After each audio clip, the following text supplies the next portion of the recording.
नमस्कार दोस्तों, आपका स्वागत है हमारे विशेष शैक्षणिक शो में। मैं Shailesh Kumar Soni, assistant professor Rungta engineering college Bhilai.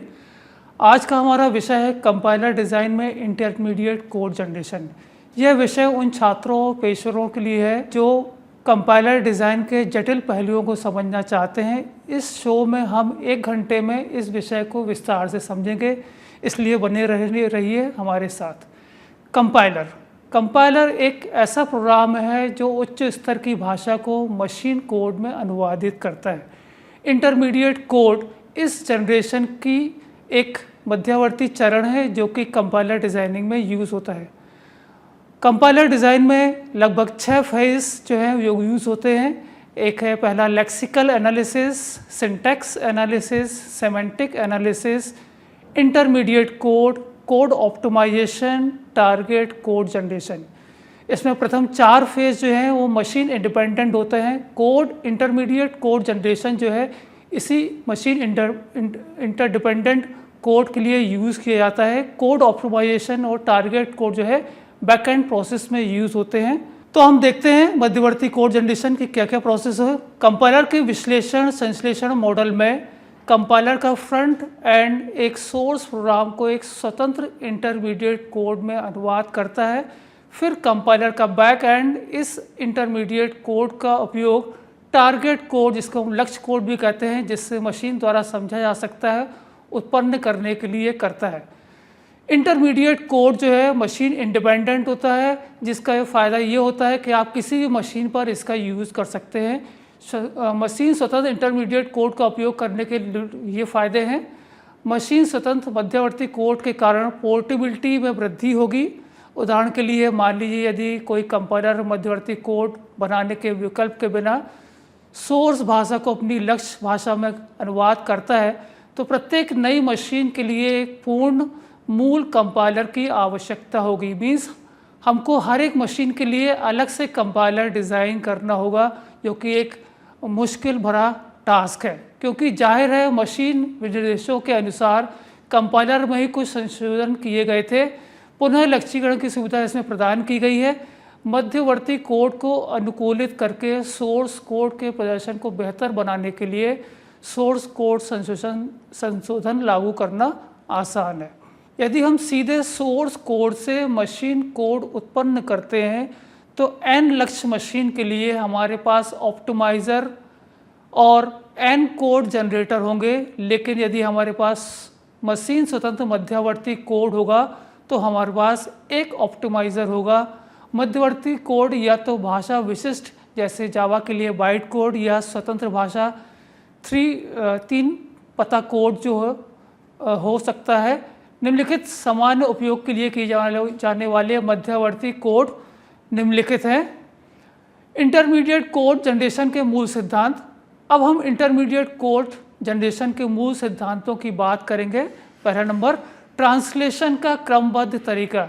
इस तरीके में फ्रंट एंड और बैक एंड के बीच एक स्पष्ट विभाजन सुनिश्चित करता है कि उच्च स्तरीय भाषा से मशीन कोड तक की प्रक्रिया में त्रुटियां कम हो। दूसरा है टारगेट मशीन से स्वतंत्रता।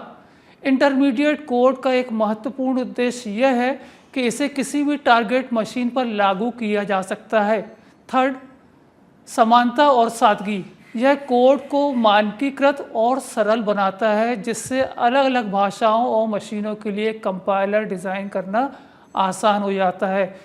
डॉस के लिए, सी प्रोग्रामिंग के लिए आपका कंपाइलर डिज़ाइनिंग वही यूज़ हो जाएगा जो कि आपके लाइनक्स बेस सी प्रोग्रामिंग के लिए यूज़ होता है। तो इस कोड का फ़ायदा आपका ये है कि एक बार बनने के बाद आप अलग अलग मशीन्स में इसका यूज़ कर सकते हैं। फोर्थ नंबर, ऑप्टिमाइजेशन के अवसर।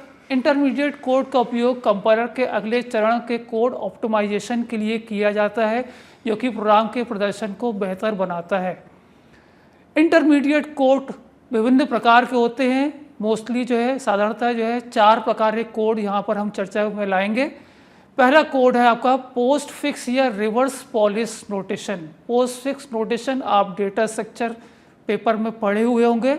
3 तरह के इनफिक्स नोटेशन यूज़ होते हैं, 3 तरह के पॉलिश नोटेशन यहाँ पर यूज़ होते हैं। एक होता है आपका इनफिक्स नोटेशन, जिसमें 2 ऑपरेंड्स के बीच में आपका एक ऑपरेटर आता है। प्रीफिक्स नोटेशन, जिसमें 2 ऑपरेंड्स के पहले आपका जो है ऑपरेटर आता है, और पोस्ट फिक्स नोटेशन जिसमें ऑपरेंड्स के बाद आपका ऑपरेटर आता है। तो पोस्ट फिक्स नोटेशन यहाँ पर यूज़ करते हैं इंटरमीडिएट कोड जनरेशन में। दूसरा कोड का पैटर्न है 3 एक्सिस कोड, 3 एड्रेस कोड।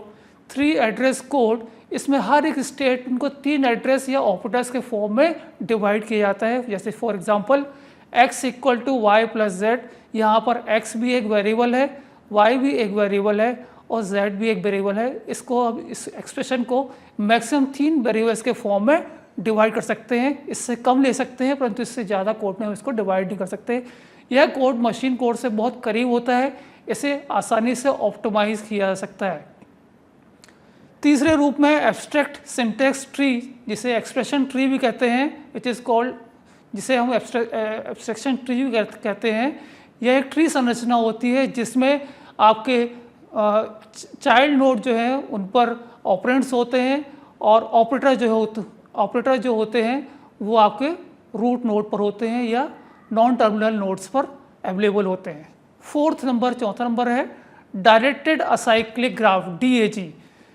यह एक ग्राफ है जो कि बुनियादी ब्लॉकों के बीच मूल्यों के प्रवाह की कल्पना करने और बुनियादी ब्लॉक्स में अनुकूलन तकनीक प्रदान करने के लिए किया जाता है। अब हम पढ़ते हैं post fix notation. Post fix notation में आपके एक्सप्रेशन जो है, ऑपरेटर जो है उस एक्सप्रेशन के बाद में आता है। इसे रिवर्स पॉलिश नोटेशन या प्रत्यय नोटेशन नाम से भी जाना जाता है। इन फिक्स नोटेशन में ऑपरेटर को ऑपरेंड्स के बीच में रखा जाता है। जैसे a प्लस बी यदि है तो उसका पोस्ट फिक्स नोटेशन जो होगा AB प्लस होगा। बाइनरी ऑपरेटर प्लस के साथ किसी भी पोस्ट फिक्स अभिव्यक्ति E1 और E2 के लिए ऑपरेटर को लागू करने के लिए E1 E2 प्लस प्राप्त होता है। ये पोस्ट फिक्स नोटेशन है। पोस्ट फिक्स संकेतन के कोष्ठकों की आवश्यकता नहीं होती है, क्योंकि ऑपरेटर की स्थिति और स्पष्ट अभिव्यक्ति डिकोडिंग की अनुमति हमको देती है। पोस्ट फिक्स नोटेशन में ऑपरेटर लगातार ऑपरेंड्स का अनुसरण करता है। उदाहरण के लिए एक एक्सप्रेशन या अभिव्यक्ति ब्रैकेट में a plus b asterisk c का पोस्ट फिक्स जो नोटेशन है वो होगा AB प्लस C एस्ट्रिक। दूसरी अभिव्यक्ति ब्रैकेट में a minus b asterisk bracket में C plus D plus bracket में a माइनस बी का पोस्ट फिक्स नोटेशन जो होगा AB minus CD plus asterisk AB minus plus होगा। सेकंड हम देखते हैं 3 एड्रेस कोड, 3 पता कोड जिसको कहते हैं। ये ऑप्टिमाइजेशन में सबसे ज़्यादा यूज़ होने वाला कोड है। 3 पते वाले कथन में अधिकतम 3 संदर्भ शामिल होते हैं, जिसमें से 2 ऑपरेंड्स के लिए और 1 परिणाम के लिए होता है। 3 पता कथनों का एक अनुक्रम सामूहिक रूप से 3 पता कोड बनाता है। 3 पते वाले कथन का विशिष्ट रूप y equal to x plus z या y equal to x operands z के रूप में व्यक्त किया जाता है, जहां पर x, y और z मेमोरी एड्रेस को शो करते हैं। 3 पता कथन में प्रत्येक चर x, y, z एक विशिष्ट मेमोरी स्थान से संबद्ध होता है, जबकि एक मानक 3 पता कथन में 3 संदर्भ शामिल होते हैं। उदाहरण जहां एक कथन में 3 से कम संदर्भ हो सकते हैं, फिर भी इसे 3 पता कथन के रूप में वर्गीकृत किया जाता है। मीन्स आप 3 पता कथन में मैक्सिमम 3 वेरिएबल्स के रूप में अपने एक्सप्रेशन को रिप्रेजेंट करते हैं। उदाहरण के लिए अभिव्यक्ति a plus b asterisk c plus d के लिए 3 पता कोड है। तो इसमें पहले एक्सप्रेशन में हमारा b एस्ट्रिक c प्रायोरिटी के हिसाब से, तो इसको हम एक वेरिएबल में स्टोर करेंगे t1 equal to b asterisk c। फिर नेक्स्ट एक्सप्रेशन या अभिव्यक्ति t2 equal to a plus t1, यहाँ पर भी 3 वेरिएबल्स यूज हुए हैं। t3 equal to t2 plus d, यहाँ पर भी 3 वेरिएबल्स यूज हुए हैं। तो यहाँ मैक्सिमम 3 वेरिएबल्स का यूज़ करके हमने अपने एक्सप्रेशन को रिप्रेजेंट किया है, जहाँ पर t1, t2 और t3 जो है अस्थायी चर है। कंपाइलर डिज़ाइन में 3 पता कोड का प्रतिनिधित्व करने के 3 तरीके हैं। फर्स्ट ऑप्शन है चौगुना, दूसरा जो है ट्रिपल, तीसरा जो है अप्रत्यक्ष ट्रिपल। फर्स्ट हम देखते हैं चौगुना। यह एक संरचना है जिसमें 4 क्षेत्र होते हैं जिनके नाम है operator, ARG1 means argument 1, ARG2 means argument 2 and last result. OP operator को शो करता है, AG1 और AG2 दो ऑपरेंड्स को दर्शाते हैं और इनका रिजल्ट जो है इस रिजल्ट वाले ब्लॉक में स्टोर करने के लिए यूज़ किया जाता है। इसका मेन फ़ायदा ये होता है वैश्विक अनुकूलन के लिए कोड को पुनः व्यवस्थित करना आसान हो जाता है। प्रतीक तालिका का उपयोग करके अस्थायी चरों के मान तक हम शीघ्रता से पहुंच सकते हैं। इसका नुकसान एक ये है कि हम इसमें वेरिएबल्स की क्वांटिटी जो है वो ज़्यादा बढ़ जाती है, क्योंकि एक्सप्रेशन जितने बढ़ेंगे हर एक वेरिएबल्स में आप उसको स्टोर करते हैं तो आपके वेरिएबल्स की क्वांटिटी जो है बढ़ जाती है, जिससे मेमोरी आपकी ज़्यादा ऑक्यूपाई हो जाती है। अब हम देखते हैं कि किसी अभिव्यक्ति को कैसे हम 3 एड्रेस कोड में रिप्रेजेंट करते हैं या 3 पता कोड में रिप्रेजेंट करते हैं। उदाहरण यहाँ दिया गया हुआ है A = B*-C प्लस B*-C को हम कोड में चेंज करेंगे 3 पता कोड में।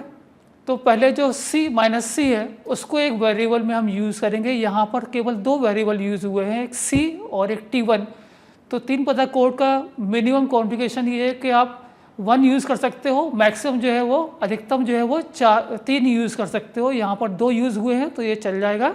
T2 = B*-T1, यहाँ 3 वेरिएबल यूज़ हुए हैं। T3 = -C, यहाँ पर भी 2 वेरिएबल यूज़ हुए हैं।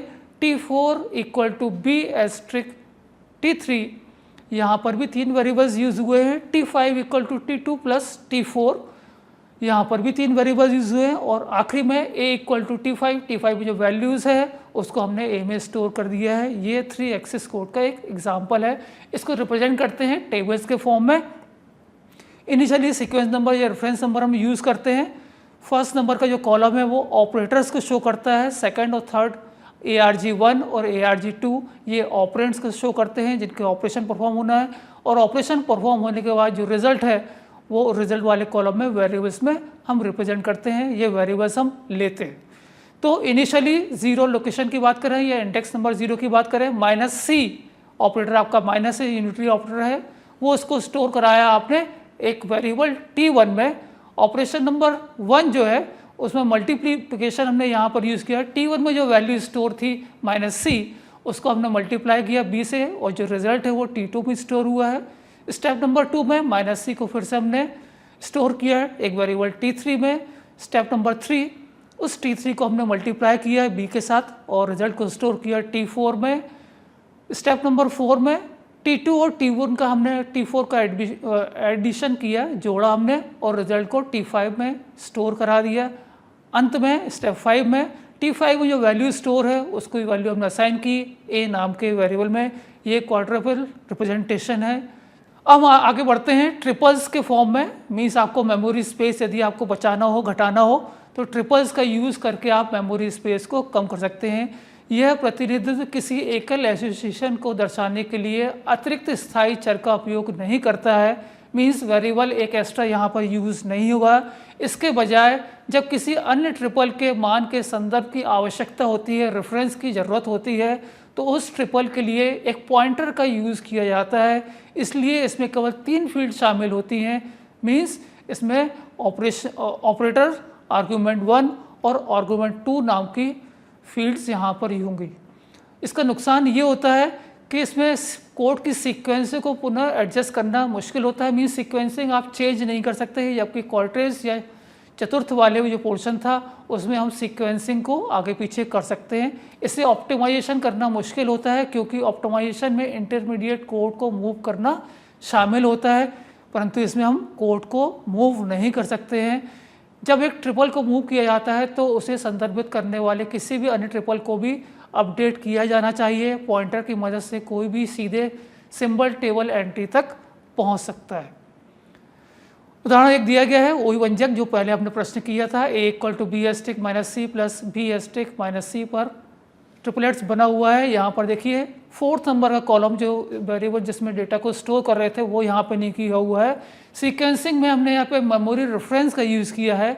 तो मेमोरी रेफरेंस नंबर 0 पर हमने -C को स्टोर कराया है और मेमोरी रेफरेंस नंबर 1 में हमने मल्टीप्लिकेशन कराया है, रेफरेंस नंबर 0 में जो वैल्यू स्टोर है उसको मल्टीप्लिकेशन किया है b के साथ, रेफरेंस नंबर 2 में -c को स्टोर करा है, रेफरेंस नंबर 3 में रेफरेंस 2 का और b का मल्टीप्लिकेशन कराया है, रेफरेंस नंबर 4 में 1 रेफरेंस और 3 रेफरेंस का हमने एडिशन कराया है, रेफरेंस 5 में हमने a की जो a पे जो वैल्यू है वो रेफरेंस 4 से स्टोर करा के a में स्टोर करा दी है। तो यहाँ आपको फ़ायदा ये मिलता है कि आपको अननेसेसरी एक्स्ट्रा वेरिएबल यूज़ नहीं करने पड़ते हैं ट्रिपलेट रिप्रेजेंटेशन में। पर एक ड्रॉबैक ये है कि इसमें आप सीक्वेंसिंग चेंज नहीं कर सकते हैं। आखिरी देखते हैं अप्रत्यक्ष त्रिगुण। ये इनडायरेक्ट त्रिगुण का एग्जाम्पल है। इसमें हम क्या करते हैं, 2 पॉइंटर यूज़ करते हैं। यह प्रतिनिधि गणनाओं के सभी संदर्भ की सूची के लिए पॉइंटर का उपयोग करता है, जिसे अलग से बनाया जाता है और संग्रहित किया जाता है।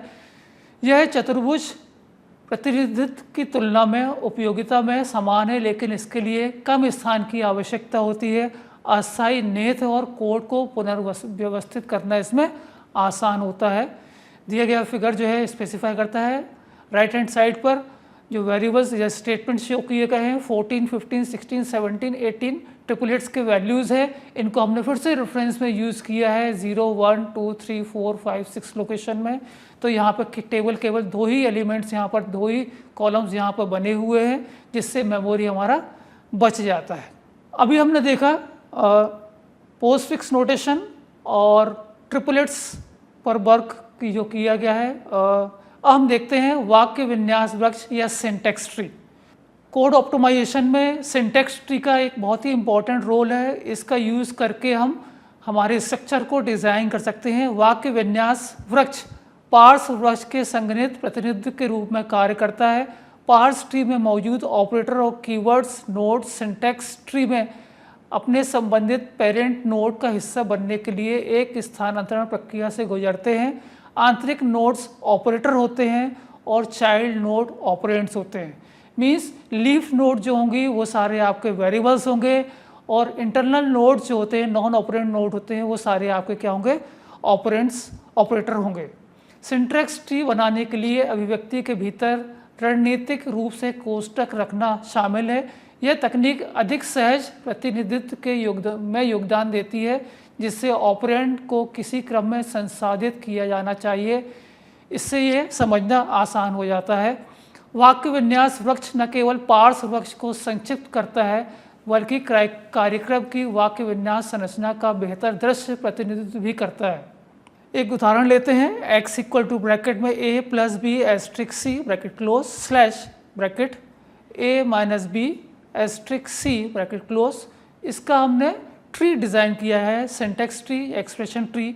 तो देखिए पहले b * c होगा, तो देखिए दोनों एक्सप्रेशन में a + b * c slash a - b * c दोनों जगह b * c प्रायोरिटी बेस पे हम मल्टीप्लिकेशन करना है। तो ट्री बजाएंगे, नोड में बनाएंगे, b और c लेंगे, ये लीफ नोड होंगे, इनके ऊपर ऑपरेटर जो लगेगा उनके रूट पर जाएगा वो एस्ट्रिक होगा।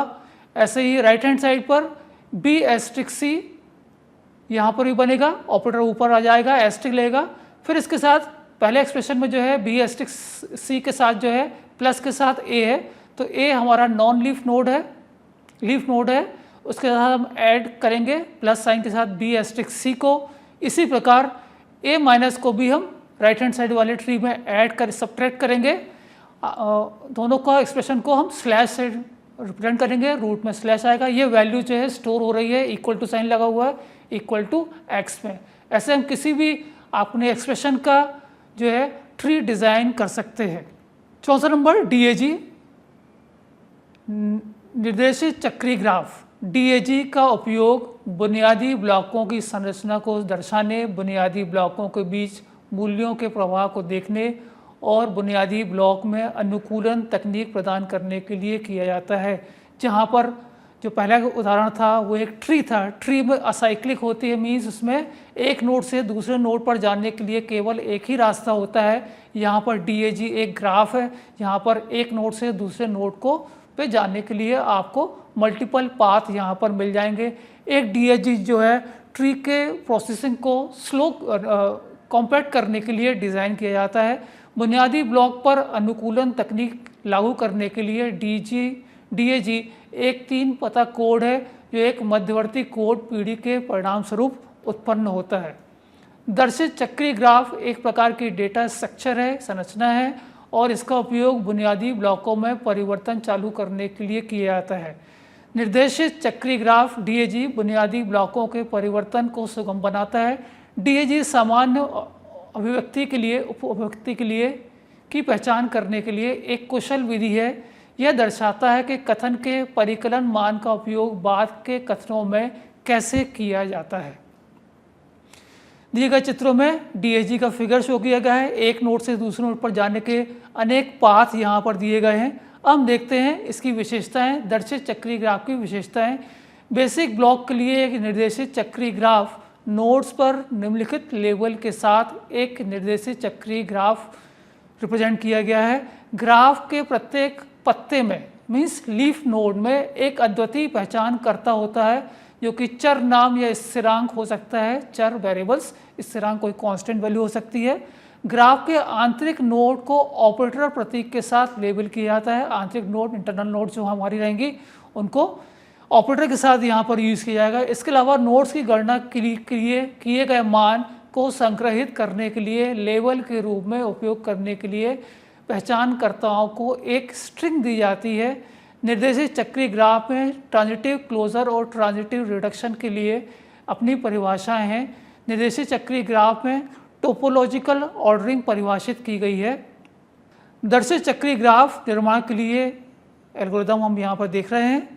3 पता कोड पर DAG बनाने के लिए 3 संभावित परिदृश्य यहाँ पर दिए गए हैं। Case number 1, x = y operator z। पहला केस हम देखेंगे, यदि x बराबर है y, कोई ऑपरेटर लगा हुआ है z के साथ। दूसरा केस x = ऑपरेटर y। तीसरा केस x = y। उपयुक्त मामलों के लिए निर्देशित चक्रीय ग्राफ हम बना सकते हैं। पहले केस के लिए देखते हैं, चरण 1, यदि y ऑपरेंड्स परिभाषित नहीं है तो नोड y बनाएं। यदि z ऑपरेंड परिभाषित नहीं है तो केस 1 के लिए नोड z के रूप में नोड आपको डिज़ाइन करना होगा। चरण 2 में केस 1 के लिए नोड ऑपरेटर बनाएं जिस नोड z का दायां चाइल्ड हो और नोड का ऑपरेटर का बायां चाइल्ड हो, y हो। केस 2 के लिए देखेंगे कि क्या यह चाइल्ड नोड y वाला नोड ऑपरेटर है। केस 3 में नोड y होगा। चरण 3, नोड पहचानकर्ता की सूची को x को हटाएं। चरण 2, नोड n के लिए संलग्न पहचानकर्ताओं की सूची में x जोड़ें। अब यहाँ पे एक्सेस ट्री कोड जो है, एड्रेस ट्री कोड यहाँ पे डिज़ाइन किया है। T0 = a + b expression number 1 है। T1 = T0 + c। T0 में जो पुरानी वैल्यू है उसमें c को हमने यहाँ ऐड किया है। D = T0 + T1। D में हमने T0 और T1 दोनों को ऐड किया गया है। तो पहली अभिव्यक्ति के लिए T = a + b। तो देखिए जो लीफ नोड हैं a और b, ठीक है, उनके नीचे और कोई भी नोड नहीं है, it is called leaf node. Leaf node को हमने यहाँ पर AB की फॉर्म यूज़ किया है। और ऑपरेटर जो है एडिशन का, जोड़ने वाला जो ऑपरेटर है वो इनका रूट में हमने दर्शाया गया है। तो T0 की जो वैल्यू है प्लस के साथ AB की वैल्यू यहाँ पर ऐड होगी और इसको DAG में ऐसे रिप्रेजेंट करेंगे। दूसरी अभिव्यक्ति हम देखते हैं, T1 = T0 + c। इस अभिव्यक्ति में पहले वाले का जो रिजल्ट है उसके साथ c को ऐड किया गया है। तो देखिए पहला वाला जो एक्सप्रेशन था AB के साथ हमने प्लस किया था, वो हमारा एक्सप्रेशन था T0। इसका जो रिजल्ट है वो c के साथ हमको ऐड करना है और T1 अभिव्यक्ति हमारी बनेगा DAG ग्राफ के लिए। अब देखिए D = T0 + T1। T0 का जो रिजल्ट है और T1 का जो रिजल्ट है उन दोनों को यहाँ पर ऐड करना है।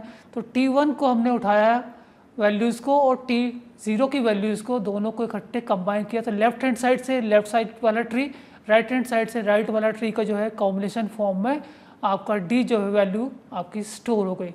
इस तरह के रिप्रेजेंटेशन को DAG बोलते हैं। ग्राफ को, जो आपका ट्री जो होता है थोड़ा सा एक्सप्लोर ज़्यादा होता है, जबकि DAG का यूज़ करके आप अपने जो स्ट्रक्चर है या फिगर्स को रिड्यूस कर सकते हैं। लिमिटेशन के जो प्रोसेस है, तो लेफ्ट साइड वाला एरो रिप्रेजेंट करता है लेफ्ट सब ट्री को, जो भी एक्सप्रेशन हमारे ट्रांसफ़र हो रहे हैं, और राइट साइड वाला एरो जो साइन है वो रिप्रेजेंट करता है राइट सब ट्री को।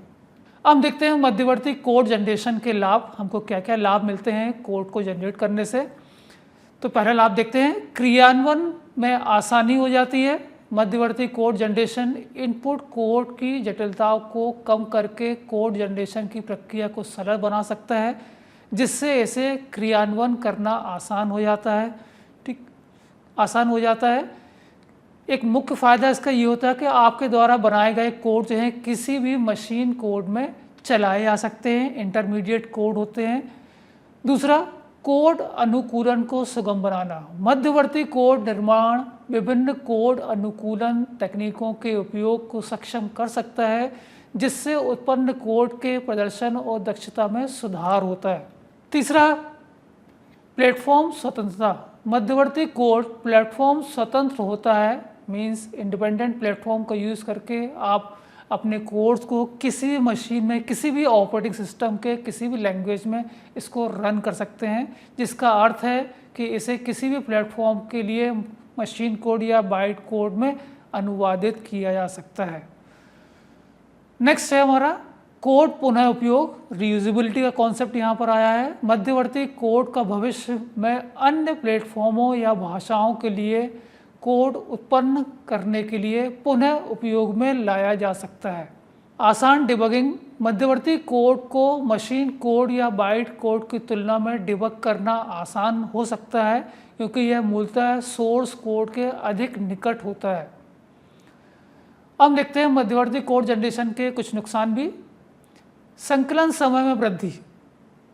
मध्यवर्ती कोड निर्माण संकलन समय में को काफ़ी बढ़ा सकता है, जिससे यह वास्तविक समय या समय महत्वपूर्ण अनुप्रयोगों के लिए कम उपयुक्त हो सकता है।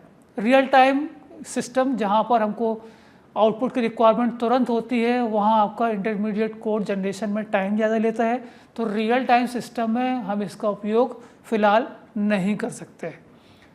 अतिरिक्त मेमोरी उपयोग। मध्यवर्ती कोड निर्माण के लिए मध्यवर्ती प्रतिनिधित्व को संग्रहित करने हेतु अतिरिक्त मेमोरी की आवश्यकता होती है, जो मेमोरी सीमित प्रणालियों के लिए चिंता का विषय हो सकती है। तो एक्स्ट्रा मेमोरी जब आपकी यहाँ पर यूज़ होती है तो आपकी रैम में वो मेमोरी स्पेस बढ़ जाते हैं, तो आपकी सिस्टम की जो प्रोसेस है उसकी स्पीड जो है वो कम हो सकती है। बढ़ी हुई जटिलता। मध्यवर्ती कोड निर्माण से कंपाइलर जटिलता की डिज़ाइन की जटिलता बढ़ जा सकती है, इससे इसे क्रियान्वयन करना और बनाए रखना कठिन हो जाता है। कम प्रदर्शन। मध्यवर्ती कोड उत्पन्न करने की प्रक्रिया के परिणाम स्वरूप कोड का निष्पादन सोर्स कोड से सीधे उत्पन्न कोड की तुलना में धीमी गति से हो सकता है। आइए हम देखते हैं वास्तविक जीवन में इंटरमीडिएट कोड के कुछ एग्जाम्पल, जहाँ पर इंटरमीडिएट कोड जनरेशन का उपयोग किया जाता है। पहला देखते हैं कंपाइलर के विकास के लिए C++ और जावा जैसे प्रोग्रामिंग लैंग्वेज के कंपाइलर इंटरमीडिएट कोड का उपयोग करते हैं। उदाहरण के लिए GCC कंपाइलर 3 एड्रेस कोड का उपयोग करता है। तो जावा जो है उसमें जावा वर्चुअल मशीन का यूज़ करके हम बाइट कोड जनरेट करते हैं, इसलिए जावा को इंडिपेंडेंट लैंग्वेज बोला गया है, जिसके कोड जो है आप कहीं पर भी रन कर सकते हैं।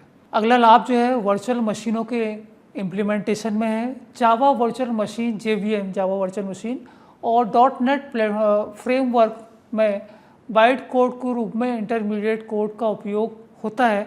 यह बाइट कोड किसी भी प्लेटफॉर्म पर रन हो सकता है जो वर्चुअल मशीन को सपोर्ट करता है। अगला है ऑप्टिमाइजेशन टूल्स। कई आधुनिक ऑप्टिमाइजेशन टूल्स इंटरमीडिएट कोड का उपयोग करते हैं, जिसे कोड के प्रदर्शन में सुधार किया जा सकते हैं। अब हम चलते हैं समरी की ओर, जिसमें हम यहाँ देखते हैं कि हमारा जो इंटरमीडिएट कोड है उससे हमको क्या क्या चीज़ों का फ़ायदा होता है। इंटरमीडिएट कोड उपयोग करने के विभिन्न लाभ हैं। मशीन स्वतंत्र मध्यवर्ती कोड के कारण पोर्टेबिलिटी में यहाँ पर वृद्धि होती है। मीन्स आप जो है एक मशीन में डिज़ाइन किए गए कोड को अलग अलग मशीन में उपयोग कर सकते हैं, उपयोग में ला सकते हैं। यदि कोई मशीन जो है डॉस बेस्ड मशीन है और विंडो या लाइनक्स पर इसको कंपाइलर को रन करना चाहते हैं, उस प्रोग्राम को रन करना चाहते हैं, तो आप उस कोड को रन कर सकते हैं। उदाहरण के लिए मान लीजिए यदि कोई कंपाइलर मध्यवर्ती कोड बनाने के विकल्प के लिए बिना सोर्स को अपनी टारगेट भाषा में अनुवाद करता है, तो प्रत्येक नई मशीन के लिए हमको एक नया कंपाइलर बनाना होगा, जबकि इंटरमीडिएट कोड जनरेशन का यूज़ करके एक ही हम कोड का यूज़ करके अलग अलग मशीन में सेम कंपाइलर जो है यूज़ कर सकते हैं। एक पूर्ण मूल कंपाइलर की आवश्यकता यहाँ पर ज़रूरत होती है, क्योंकि जाहिर है मशीन विनिर्देशों के अनुसार कंपाइलर में ही कोई संशोधन कर सकती है। मशीन्स पुनः लक्ष्यीकरण की सुविधा को प्रदान करती हैं। इंटरमीडिएट कोड जो है उनको पुनः लक्ष्यीकरण की सुविधा प्रदान करता है। इंटरमीडिएट कोड को अनुकूलित करके सोर्स कोड के प्रदर्शन को हम बेहतर बनाया जा सकते हैं, सोर्स कोड को चेंज कर सकते हैं। यदि हम सीधे सोर्स कोड से मशीन कोड उत्पन्न करते हैं तो हमको बहुत प्रॉब्लम हो सकती है, क्योंकि हर एक मशीन के लिए हमको अलग अलग कोड जनरेट करने होंगे और वो कोड जो है स्पेसिफिक मशीन में ही रन होंगे। इससे प्रोग्रामर या डिज़ाइनर के लिए बहुत मुश्किल होगी, क्योंकि हर एक मशीन के लिए एक अलग कंपाइलर डिज़ाइन करना मुश्किल होता है, यह पॉसिबल नहीं है। इसलिए जो है हमारा जो मेथड है हमारी इंटरमीडिएट कोड जनरेटर, इसका यूज़ करके हम ढेर सारे जो है कोड की जगह एक सिंपल कोड का यूज़ करके उसे हर एक मशीन में यूज़ कर सकते हैं। जो नई टेक्नोलॉजी है उसमें इंटरमीडिएट कोड का हर जगह पर यूज़ हो रहा है, चाहे वो रोबोटिक्स हो, चाहे वो फजी लॉजिक हो, चाहे वो मशीन लर्निंग हो, सब जगह पर इंटरमीडिएट कोड का यूज़ करके डेस्टिनेशन कंप्यूटर के हिसाब से उस कोड को इम्प्लीमेंट किया जाता है। Thank you.